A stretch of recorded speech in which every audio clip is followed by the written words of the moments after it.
అవన్నీ చెప్పను కానీ నేను నిజంగా ఇక్కడున్న ప్రతి ఒక్క కెమెరామ్యాన్ ప్రతి ఒక్కరు చూడకపోతే ప్రామిస్ చేస్తున్నాను, మీకు నచ్చకపోతే అప్పుడు చెప్పండి. నిజంగా చాలా అమ్మతోడు చాలా బాగుంది భయ్య. కోర్టు సినిమా ఫెనామినల్ అనమాట.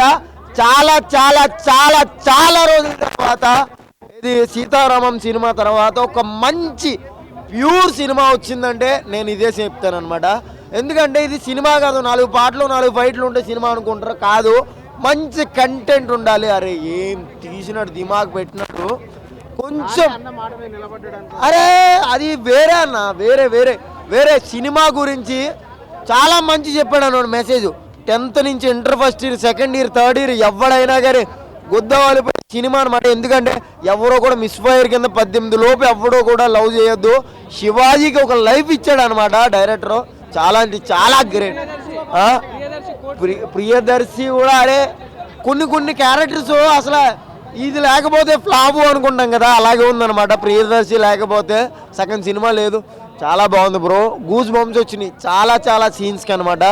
చాలా మంచి సినిమా. దీని గురించి తక్కువ మాట్లాడాలి, ఎక్కువ చెప్పుకోవాలి. అరే హీరోయిన్ హీరో కాదు, 2 క్యారెక్టర్స్ అంతే. ఇద్దరు మధ్యన ఫైట్. ఆ ఫైట్ అన్నది ఏంటి? ఎస్ఆర్ నో కొద్దా హీరో సెకండ్ హాఫ్లో నోట్లోంచి ఒక్క మాట కూడా బయటికి రాదు, అంతకుమించి ఇంకేం. ఫస్ట్ హాఫ్లో కూడా 2-3 సార్లు మాట్లాడతాడు అంతే. అసలు లాగ్ కాదు. ఇంకా ఇంకొంచెంసేపు ఉండే. నాకు మాత్రం ఎండింగ్ వాళ్ళిద్దరికి పెళ్లి చేస్తే బాగుండి అనిపించింది. ప్రతి ఒక్క ఎంగేజ్లో ఉన్నవాడు అదే కోరుకుంటాడు. కానీ ఆఫ్టర్ 18 తర్వాత వాడు హక్ చేసుకుంటాడు. అరే కిల్డిట్ భయ్య, ఇదే నా 18 సంవత్సరాల బర్త్డే 18th బర్త్డే అంటది, అప్పుడు హక్ చేసుకుంటాడు. అరే అమ్మంగా ఏం తీసినాడు ఆడు, తీసినోడికి హ్యాట్సాప్ దిమాకు పెట్టాలన్నమాట. నాని ఉట్టిగానే ఏది పెట్టాడు అనమాట, ఉట్టిగానే దేని మీద రాయడు.